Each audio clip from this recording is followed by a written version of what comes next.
Boa tarde a todas e todos. Hoje eu vou aproveitar a oportunidade para apresentar para vocês um conjunto de trabalhos que eu desenvolvi como professora e pesquisadora, coordenando o Laboratório de Estudos da Família, Relações de Gênero e Sexualidade, do Departamento de Psicologia Social e do Trabalho, do Instituto de Psicologia da USP, onde eu venho desenvolvendo atividades de ensino, pesquisa e extensão há mais de 25 anos. Eu comecei essas pesquisas trabalhando num centro de saúde escola, onde uma questão começou a emergir a partir do trabalho com crianças que eram trazidas para atendimento por suas famílias, e eu comecei a observar em algumas das famílias em que houve algum tipo de perda de algum dos seus membros, seja uma perda por morte, ou seja uma perda por separação, o quanto que, de alguma maneira, tanto na fala dos pais que vinham para o atendimento, quanto nas brincadeiras das crianças, nas sessões de atendimento das crianças, né, o quanto que havia certas dinâmicas psicológicas, certos modos de atuar, e o que a gente chama em psicanálise de certas fantasias, né? Certas criações, certas imaginações, conscientes e inconscientes, que eram de alguma maneira compartilhadas por todos os membros da família.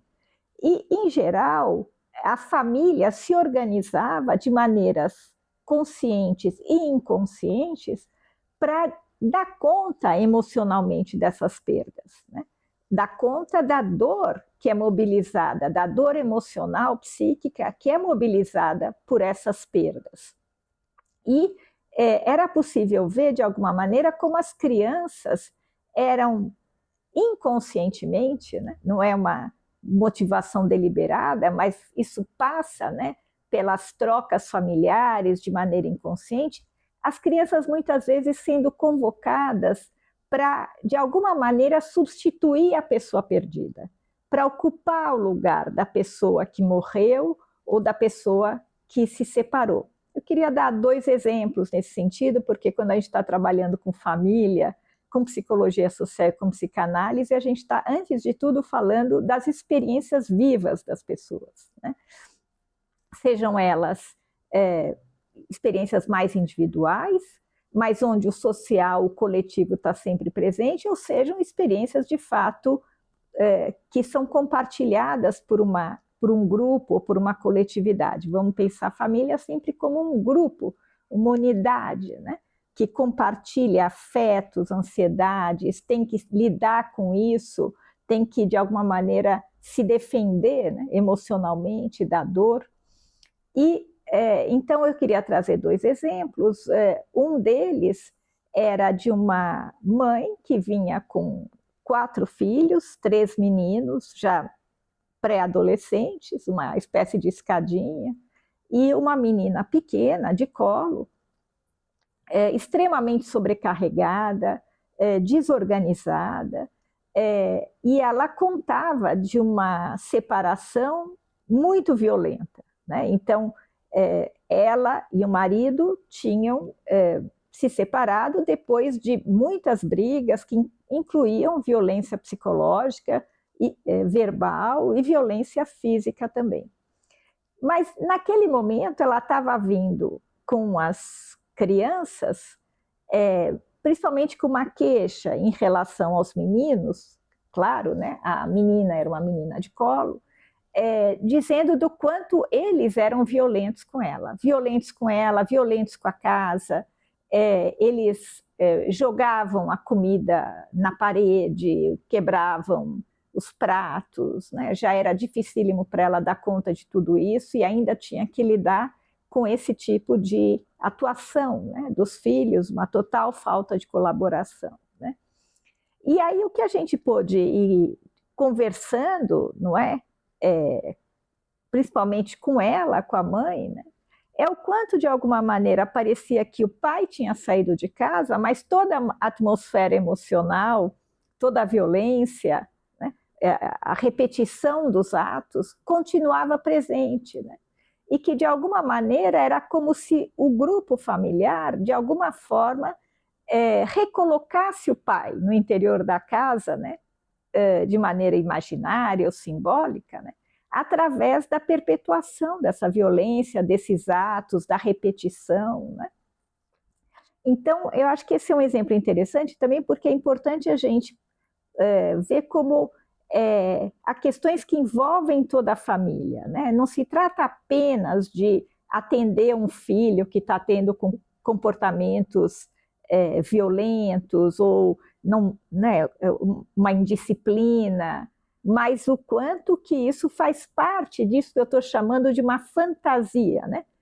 Esse comprometimento do grupo todo em, de alguma maneira, preservar a pessoa do pai no interior da família.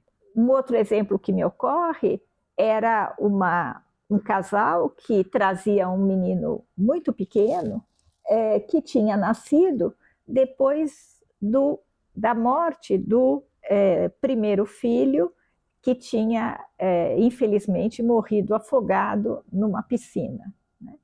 E era possível ver, inclusive pela maneira como a mãe, né, se dirigia a esse menino, as expectativas que tinha em relação a ele, ao tipo de atividade que ele desempenhasse, que havia claramente esse projeto dos pais, de que esse novo filho viesse realmente a substituir, a ocupar lugar, quase que fazer reviver o filho perdido. Claro que isso é muito difícil para a criança, né? Porque cada criança é única e qual é a possibilidade desse novo filho poder ter a sua singularidade, a sua individualidade, quando ele está amarrado a essa questão, né? Quando ele está amarrado a esse desejo, a essa pressão, né, não consciente dos pais de que ele viesse a, de fato, substituir para os pais a criança que morreu.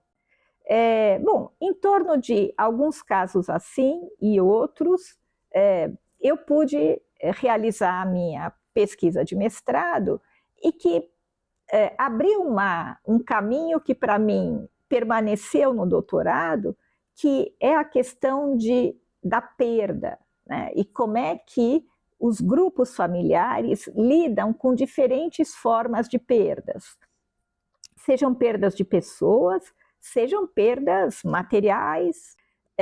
Eu vou falar de algumas outras situações que eu trabalhei nesse sentido, mas ampliando para pensar perdas como tudo que estamos sujeitos, e nós como família estamos sujeitos, na experiência da realidade. Então, no meu doutorado, eu trabalhei com a questão da perda do trabalho, né? Da perda do emprego e do impacto disso na dinâmica familiar. Como é que a família significa essa perda, como é que a família lida com essa perda, que novos arranjos, né? A questão do desemprego, que é um impacto que gera um trauma na família, né? Um trauma, então, que tem famílias que têm mais condições de absorver, outras têm menos condições de absorver, por diversos motivos, não só por motivos objetivos, condição de conseguir outro trabalho, outros membros da família, de alguma maneira, substituírem o trabalho daquele que ficou desempregado, mas também há determinantes que têm a ver com questões que eu diria mais psicológicas ou psicossociais, o quanto a família tem flexibilidade, por exemplo, né, para substituir o papel do pai como trabalhador pela mãe como trabalhadora, né? Às vezes há mais flexibilidade nesse sentido, às vezes há menos. O quanto a idade dos filhos e o quanto eles podem participar, né, nesse rearranjo, nessa reorganização. Então, a situação pode ficar mais ou menos traumática, nesse sentido do quanto a família pode lidar com a situação, absorver, tanto do ponto de vista material, objetivo, quanto também emocional, a depender de uma série de condições. E nós fizemos todo um vídeo, né, que está no YouTube a respeito dessa pesquisa. E a partir daí, foi uma pesquisa que eu concluí em 2004, e a partir daí eu pude, no Laboratório de Estudos da Família, coordenar uma série de pesquisas que, de alguma maneira, lidaram sempre com essas questões, em diferentes contextos, em diferentes experiências. Famílias sempre vivendo situações de vulnerabilidade. Então, aqui que eu estou me referindo. Nós fizemos uma pesquisa interessante, um trabalho interessante, a partir de um atendimento clínico de uma família que trazia uma questão ligada diretamente à violência e à violência urbana, uma situação de homicídio que essa família tinha vivido em 2006. Eu acho que é um ano e um episódio marcante na história de São Paulo, quando alguns de vocês devem se lembrar, de alguma maneira, pelo menos essa foi a narrativa mais oficial, o PCC tomou conta, de alguma forma, da cidade de São Paulo naquele dia, no sentido de fazer algumas ações, né, como roubos a banco, assaltos, queimando ônibus, que aterrorizaram a cidade e, de alguma maneira, paralisaram a cidade. Pouco tempo depois, nós recebemos, na clínica do Instituto de Psicologia da USP, uma avó e uma mãe que vinham com um menino de 4 anos, dizendo que elas estavam muito preocupadas porque, após aquele dia de 2006, um dia em que o pai desse menino e o tio, irmão do pai, ambos na faixa de 20 e poucos anos, tinham sido assassinados no portão de casa, na presença do menino. O relato era de que o pai, o tio e a criança tinham ido comprar pão, alguma coisa assim, e na volta passou uma moto e atirou e matou os dois, e esse menino tinha presenciado. Na ocasião ele tinha 3 anos, quando isso aconteceu, e a avó e a mãe traziam o menino muito preocupadas, dizendo que o menino está dizendo que quando ele crescesse, ele ia querer ser bandido ou policial para matar quem matou o pai dele. A partir daí, nós entendemos, né, que havia, né, uma experiência emocional muito intensa, né, de dor, de perda, nessa situação. Então, a violência urbana, né, atinge cada um, né, e a gente, estando no contexto da psicologia social, a gente tem contato não só com o que os jornais noticiam, mas com a experiência viva, né, de quem vive isso. Né? Então, nós começamos a atender essa avó, essa mãe e a criança conjuntamente, em algumas sessões. E foi muito surpreendente para nós como a história dessa família, de alguma maneira, foi se desvelando, né? De uma situação inicial em que nós tínhamos uma narrativa, né, de que eles tinham sido, vamos dizer assim, vítimas passivas na história, né, para alguma coisa que foi podendo se desdobrar no sentido de que esses 2 jovens eram parte de uma quadrilha de roubo a banco. Né? E a coisa mais surpreendente, e que seria cômica se não fosse trágica, é que a avó era parte também dessa quadrilha. A avó costumava dirigir o carro com que eles iam fazer esses roubos. Né? Então, eu estou trazendo isso para mostrar como, de alguma maneira, né, claro, não, de maneira nenhuma sugerindo que a morte está justificada, né? são execuções sumárias, e a gente tem que, de alguma maneira, lutar como sociedade, porque isso é crime, né? Foram mortos sem julgamento.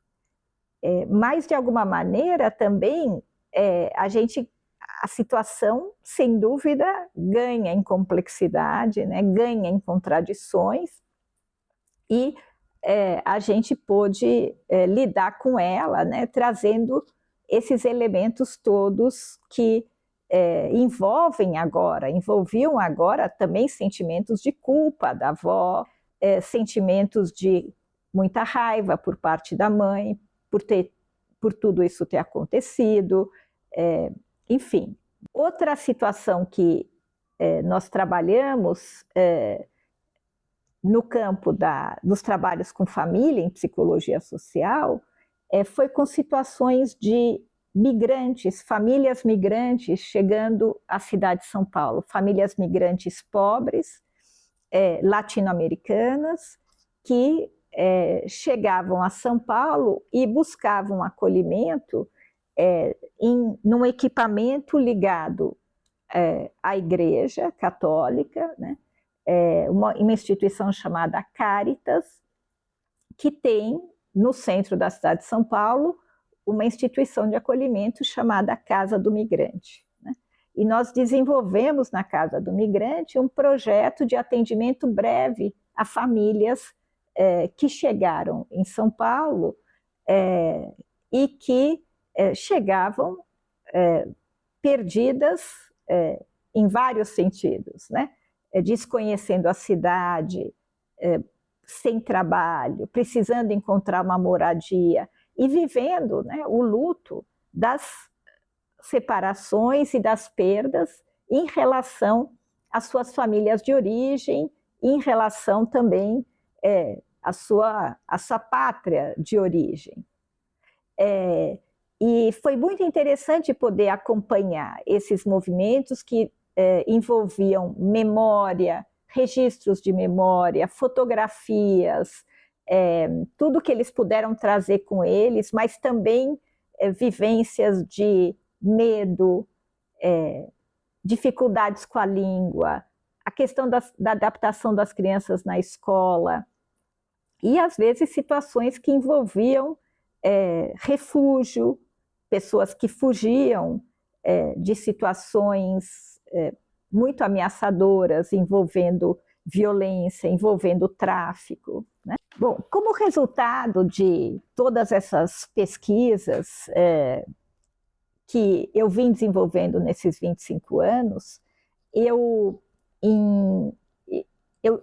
reunia uma parte desse conjunto de trabalhos nesse livro, Trabalhos com Famílias em Psicologia Social, e que me parece interessante. Eu acho que é interessante principalmente para profissionais que trabalham com família, seja no campo da psicologia, da assistência social, mas também dos estudos culturais, da antropologia ou das políticas públicas, porque eu não só pude observar famílias e tentar conversar com famílias em diferentes contextos de vulnerabilidade, como alguns desses que eu descrevi, como também nesse livro estão registrados alguns trabalhos que eu fiz a partir da literatura brasileira, tentando depreender de textos da literatura como é que a família brasileira foi se transformando, principalmente ao longo do século XX. Nesse livro, em especial, eu trabalho com 2 textos que são maravilhosos da literatura brasileira. Um é o conto do Guimarães Rosa, A Terceira Margem do Rio, um conto fascinante, né? Trata-se de um pai que, de uma hora para outra, deixa a família, entra num pequeno barco e entra com esse barco no rio, da onde ele nunca mais sai. A família tenta fazer ele voltar, aciona vários equipamentos, organizações, polícia, padre, jornalista, mas nada do padre atender a isso. É claro que o conto é muito mais maravilhoso do que aquilo que eu estou contando, então eu sugiro a leitura do conto. E o fato é que a família acaba crescendo, uma filha casa, tem filho, vai para outra cidade, a mãe também acaba acompanhando a filha, mas tem um filho que é o narrador e que fica preso a esse pai, né? De alguma maneira, ele fica ali na beira do rio, tentando cuidar desse pai, deixando comida no oco das pedras para ele, e envelhece nesse lugar. Então, alguém que abriu mão, né, da sua própria vida e das possibilidades também de desenvolvimento e de mudança para cuidar do pai. Até um certo momento, né, perto do final, em que ele pensa em ocupar o lugar do pai, né, pedir para o pai voltar e ele ocuparia esse lugar. Mas ele fica com medo, né, e acaba correndo embora e se perguntando se ele, de alguma maneira, foi homem suficiente. Então, eu aproveito esse conto para discutir questões de transmissão entre as gerações. O que esse pai transmite, o que ele rompe na transmissão e os legados, né, que cada uma das gerações deixa para as gerações seguintes. Também nesse livro eu trabalho com um livro que é maravilhoso, que é Lavoura Arcaica, do Radwan Nassar. Né? É um livro bastante autobiográfico, é uma família, né, de origem árabe, de algum país árabe, que mora numa fazenda, são fazendeiros no interior do país, e é possível acompanhar o sofrimento, principalmente o sofrimento de um dos filhos, numa estrutura patriarcal, religiosa, extremamente rígida, né? E uma família muito fechada em si mesma, né? No interior dessa verdadeira endogamia, né, nesse sentido da família fechada em si mesma, ocorre uma relação incestuosa entre os irmãos, entre o jovem, né, que é o protagonista do livro, e a sua irmã, e todos os desdobramentos, né, das repercussões disso para cada um dos envolvidos, para o jovem, para a irmã, mas também para o pai, né, e que acaba por culminar numa tragédia, né, de assassinato da moça. Eu estou dando um spoiler, né, o pai, né, que mata a filha, né, por não admitir, né, isso que tinha ocorrido. Mas eu acho que é interessantíssimo como linguagem, né, uma literatura maravilhosa, e eu acho que também toda a dinâmica, né, da estrutura patriarcal, da opressão e do sofrimento que estão ali presentes, né? Então, acho que são dois exemplos, estão em 2 textos aqui desse livro, que sugerem essa potência da literatura para tratar de questões da família. E tem também aqui nesse livro, continuando na linha da literatura, algumas cartas que Kafka, o escritor tcheco Franz Kafka, trocou com uma irmã a respeito da educação dos filhos, a respeito da educação de um filho, né? Essa irmã, que gostava muito dele, manda uma carta para ele em que ela pergunta sobre como educar esse filho. E a carta de Kafka é uma reflexão muito profunda, né? A gente diria, parece um psicanalista de família, né? Falando sobre como ele vê a família, né? Família foi um tema central na literatura de Kafka. E como ele vê a família e como ele vê a família como uma fonte originária, né, de violência e de sofrimento. Então, essas cartas estão aqui também, nesse livro, com uma análise que eu fiz em família, com o Henrique. Além disso, tem 2 textos autobiográficos, dizem respeito também à minha história familiar, e eu gosto muito das autobiografias, né? Hoje em dia, talvez sempre, mas a gente tem muitos exemplos na literatura brasileira e internacional de textos autobiográficos. Eu acho que é muito interessante e eu acho que são contribuições muito importantes que esses textos trazem, né? Porque quando a gente escreve a partir da nossa própria história e da nossa própria experiência, né, eu acho que a gente pode falar dessa experiência como ninguém mais pode falar, né? O próprio Freud trabalhou e desenvolveu muito a psicanálise a partir da sua autoanálise, né? A partir dos seus próprios sonhos, da análise dos seus próprios sonhos, né? A que ele tinha acesso, evidentemente, como ninguém mais tinha acesso, né?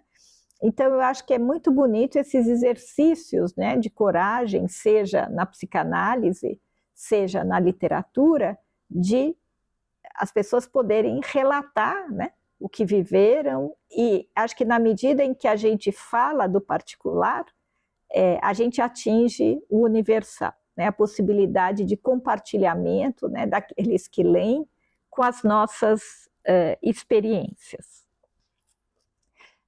E o livro se completa com textos que eu trago sobre essa interface entre a psicanálise e a psicologia social e outras áreas do conhecimento que, de alguma maneira, eu convoco, né? Então, os estudos literários, a antropologia, a sociologia. Então, para estimular aqueles que têm interesse em estudar, se desenvolver, pesquisar com famílias, né? Eu quero dizer que é um campo interessantíssimo, porque a família é uma instituição de fronteira, né?